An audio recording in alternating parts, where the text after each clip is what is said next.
اللہ الرحمن الرحیم وسارعوا إلى مغفرة من ربكم وجنة عرضها السماوات والأرض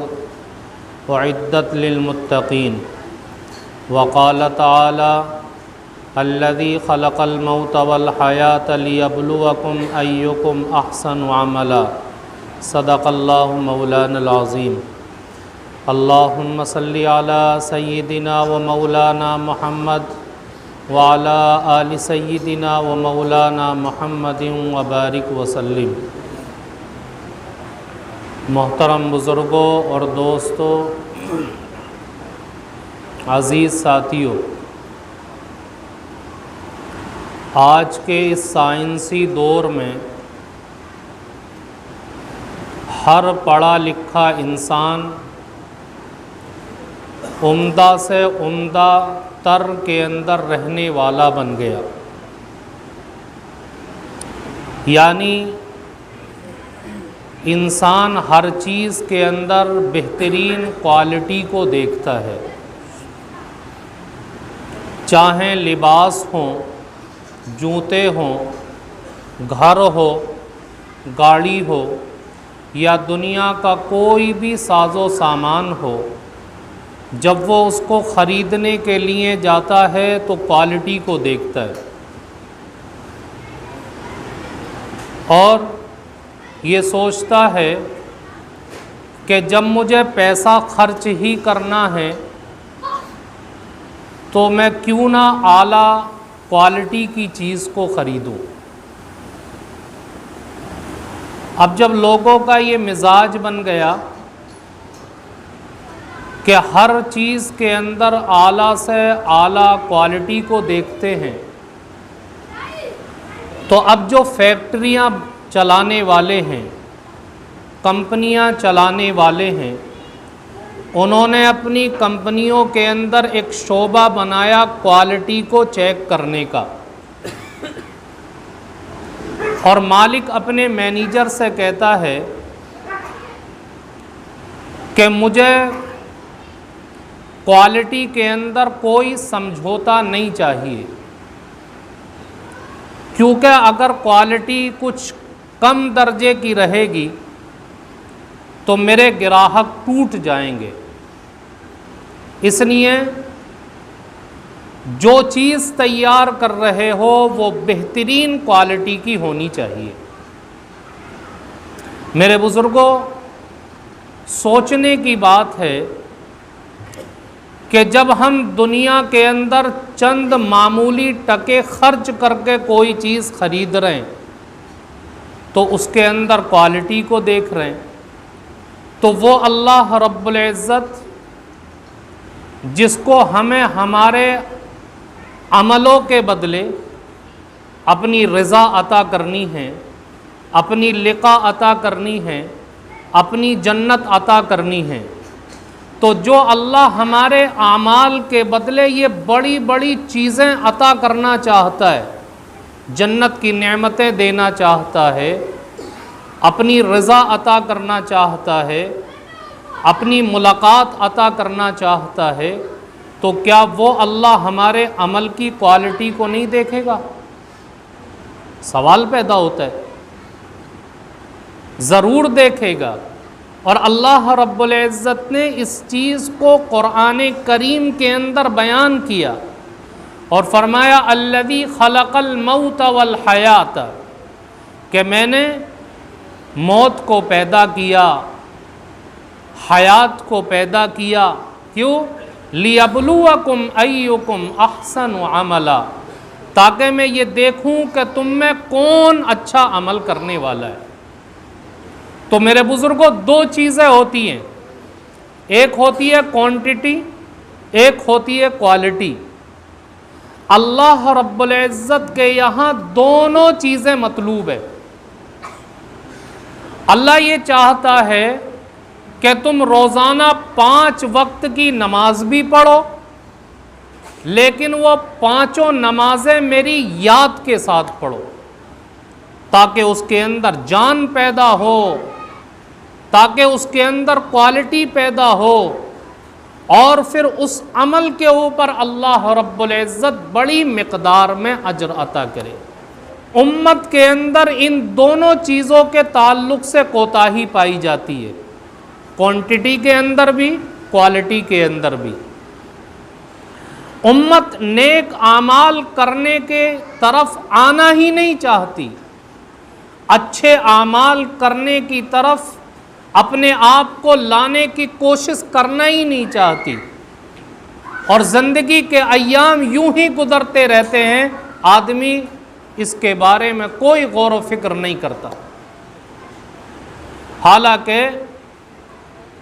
اللہ رب العزت نے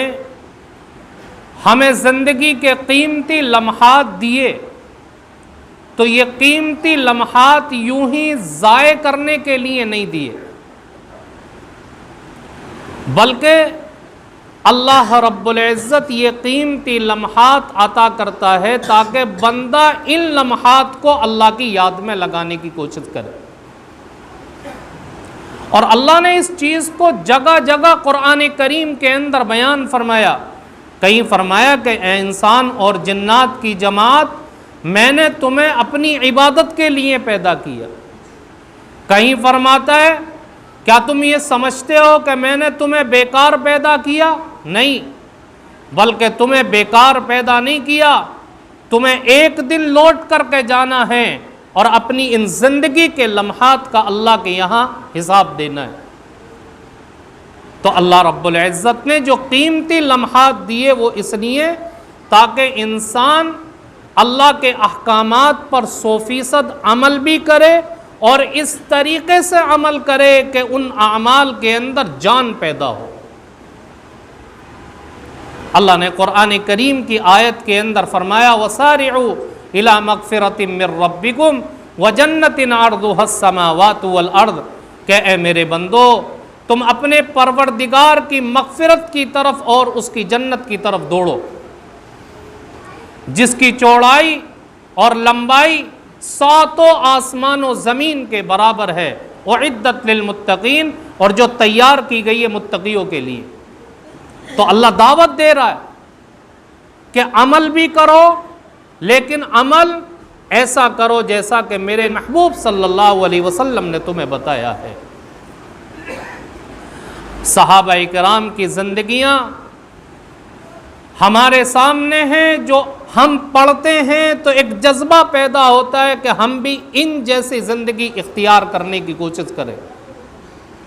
صحابہ کرام چونکہ اللہ کے نبی علیہ السلام کے صحبت یافتہ تھے، تو انہوں نے اللہ کے نبی کی صحبت سے یہ بات سیکھی تھی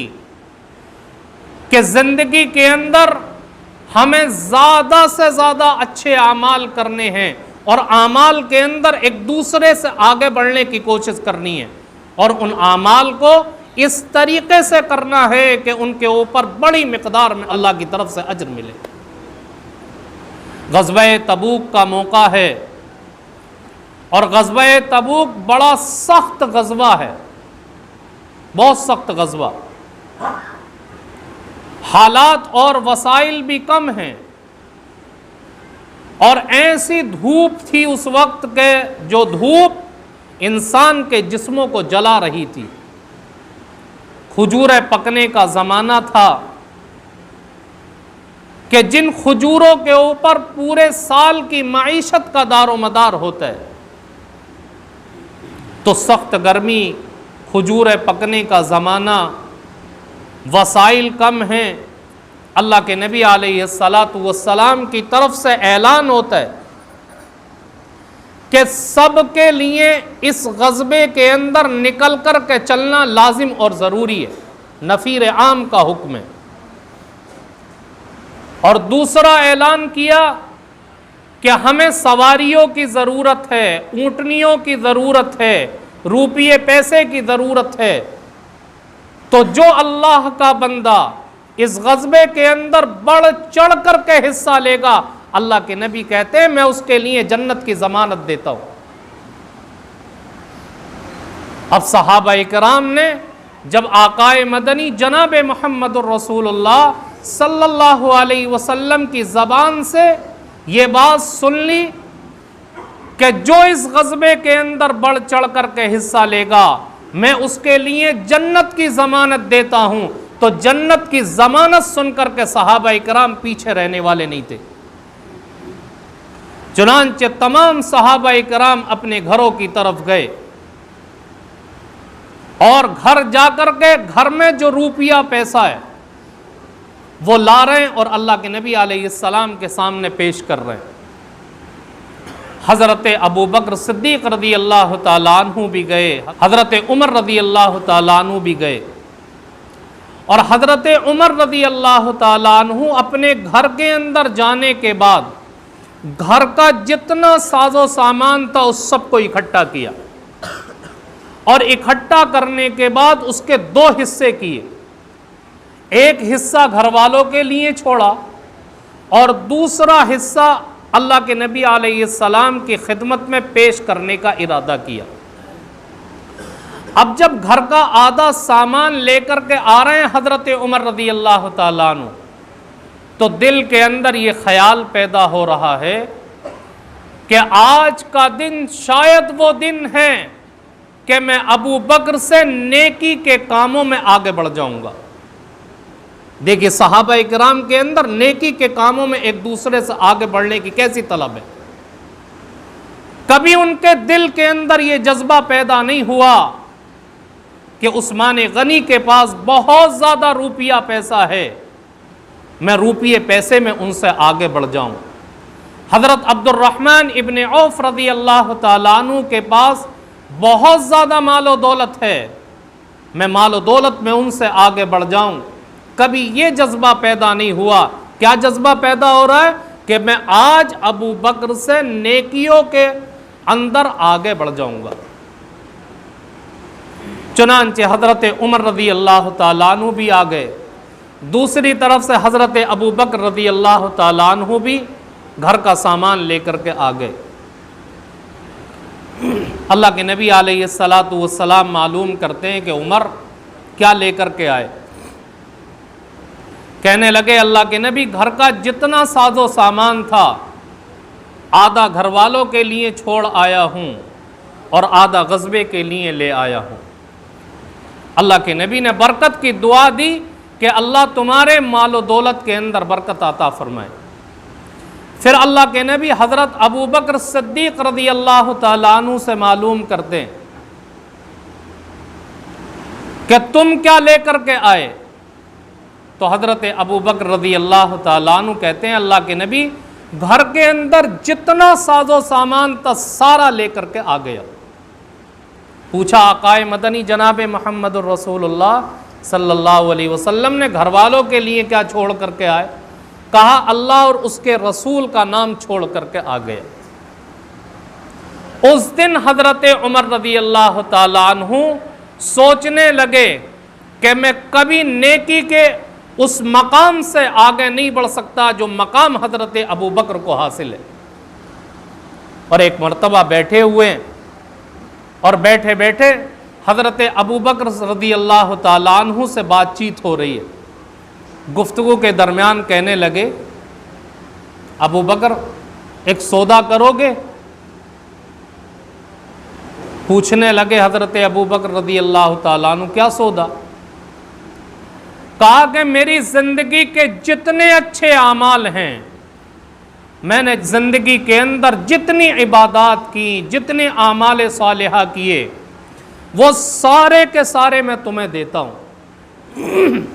لیکن مجھے صرف وہ ایک رات دے دو جو اللہ کے نبی صلی اللہ علیہ وسلم کے ساتھ آپ نے غار ثور کے اندر بتائی تھی.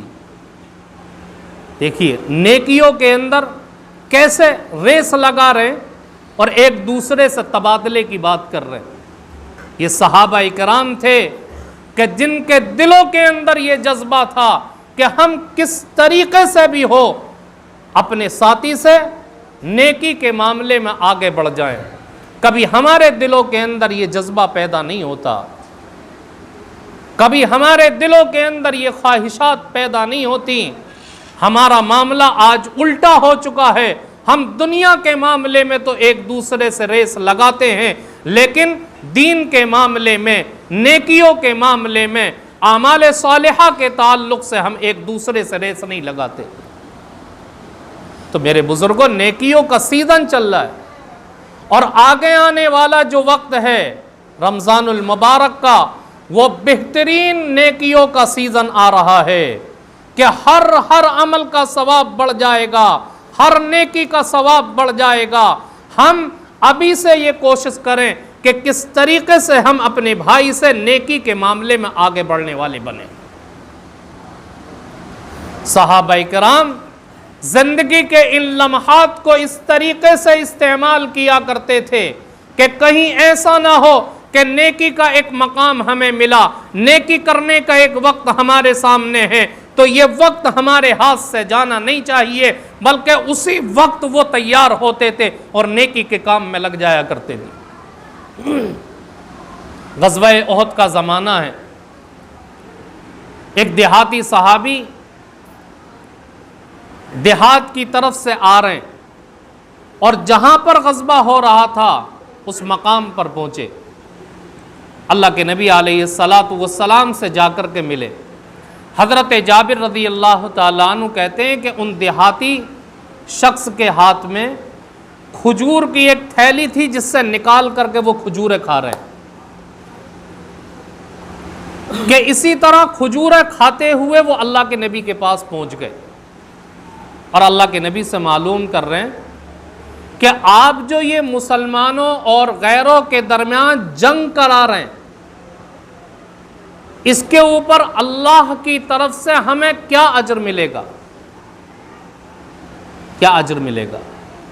اللہ کے نبی صلی اللہ علیہ وسلم نے اس دیہاتی آدمی سے کہا کہ اگر تم اس غزوے کے اندر شریک ہونے کے بعد شہید ہو جاتے ہو تو تم سیدھے جنت کے اندر چلے جاؤ گے۔ جب یہ بات اس دیہاتی آدمی نے سنی تو حضرت جابر رضی اللہ تعالیٰ عنہ کہتے ہیں کہ میں نے اپنی آنکھوں سے دیکھا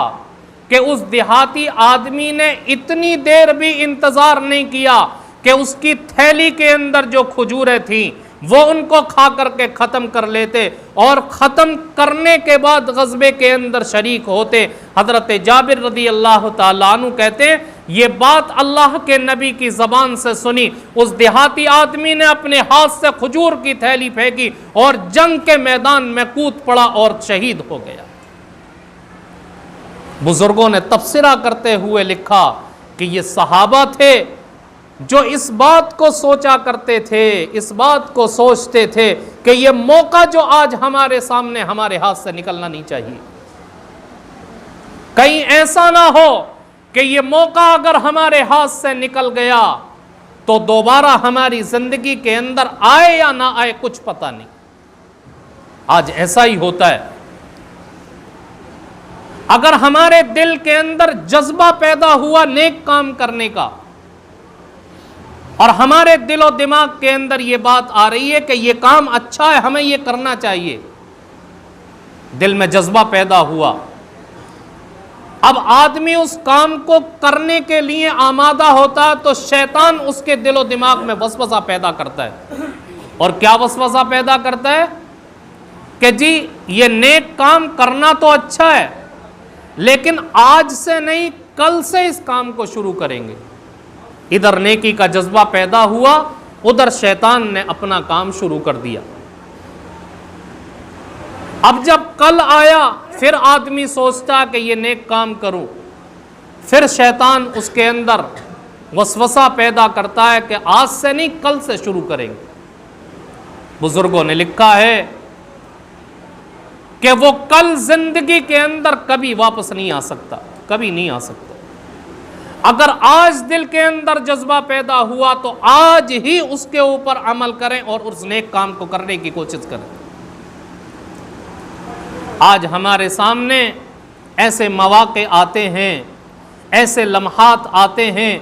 کہ جن لمحات کے اندر ہم اللہ کی عبادت کر سکتے ہیں، اپنے اللہ کو راضی کر سکتے ہیں، اور اللہ رب العزت سے جو ہمارا رشتہ ٹوٹ چکا ہے ہم اس رشتے کو جوڑ سکتے ہیں، لیکن ہم شیطان کے مکر و فریب میں آ کر کے اس کو ٹلاتے رہتے۔ اور ایک وقت وہ آتا ہے کہ زندگی کے آخری لمحات شروع ہو جاتے ہیں، اب آدمی اگر کرنا بھی چاہے تو اچھے کام نہیں کر سکتا۔ میرے بزرگوں، اپنی زندگی کے اندر یہ کوشش کریں کہ جو بھی موقع نیک کام کا آئے گا، زندگی کے جتنے لمحات باقی ہیں اس کے اندر اللہ کی مرضی کے کام کرنے کی کوشش کریں گے، اور اس طریقے سے کریں گے جیسا کہ ہمارے آقا صلی اللہ علیہ وسلم نے بتایا۔ آج انسان کے لیے 8 گھنٹے ڈیوٹی کرنا آسان ہے، نوکری کرنا آسان ہے، دھوپ میں کھڑے ہو کر کے پسینے سے شرابور ہے اور دھوپ اس کی کھال کو جلا رہی ہے، لیکن آدمی خوشی کے ساتھ نوکری کرتا ہے دنیا کے پیسوں کی خاطر، چند ٹکوں کی خاطر، لیکن مسجد کے اندر پنکھے کے نیچے ہاتھ دھو کر کے ٹھنڈی کے عالم میں نیت باندھ کر کے 10 منٹ کھڑا ہونا اس کے لیے مشکل گزرتا ہے۔ کیا اللہ نے جو لمحات زندگی عطا کی ہے ہم اس کی قدر کر رہے ہیں یا ناقدری کر رہے ہیں؟ میرے بزرگوں، اس کی قدر کرنے کی کوشش کریں۔ اور یہ بات جو میں کہہ رہا ہوں یہ اس لیے کہ یہ شعبان کا مہینہ بھی فضیلت والا ہے، ہم اس کے اندر زیادہ سے زیادہ نیکیاں کریں، اور اس مہینے کے بعد جو مہینہ آ رہا ہے رمضان المبارک کا، وہ تو ایک بڑا سیزن ہے نیکیاں کمانے کا، اس لیے ابھی سے تیار کریں گے تو ہم رمضان المبارک کی حقیقی معنوں میں قدر کرنے والے بنیں گے۔ اس لیے ابھی سے اپنے آپ کو تیار کرنے کی کوشش کریں، جو لمحات ملتے ہیں، جو وقت ملتا ہے، ہم دوستوں کے اندر بیٹھ کر مجلسوں اور محفلوں میں بیٹھ کر گوانے کے بجائے اللہ کی یاد میں ان لمحات کو لگانے کی کوشش کریں، اور سیکھیں کہ ہم اپنے ان لمحات کو کیسے قیمتی بنا سکتے ہیں۔ جب ایسا ہو جائے گا تو اللہ نے جو کہا لِيَبْلُوَكُمْ أَيُّكُمْ أَحْسَنُ عَمَلًا، میرے بندے میں دیکھنا چاہتا ہوں کہ تو اپنی زندگی کے اندر کیسا عمل کرتا ہے، ہمارا عمل اچھا ہو جائے گا۔ اور جب عمل اچھا ہوگا تو اللہ کی طرف سے جو قیمت اس عمل کے اوپر لگے گی وہ بھی اعلیٰ درجے کی لگے گی۔ تو اپنی زندگی کے اندر اس بات کا تہیہ کر لیں کہ اللہ کی طرف سے جو احکامات ہمارے اوپر عائد ہیں ہم ان کو بھی پورا کریں گے، اور کیسے؟ اللہ کی یاد کے ساتھ۔ تو کوانٹیٹی کوالٹی دونوں کے اوپر عمل ہو جائے گا، اور دونوں ہی چیزیں اللہ کے یہاں مطلوب ہیں۔ اللہ تعالی ہم سب کو کہنے سننے سے زیادہ عمل کی توفیق عطا فرمائے۔ وما علینا الا البلاغ۔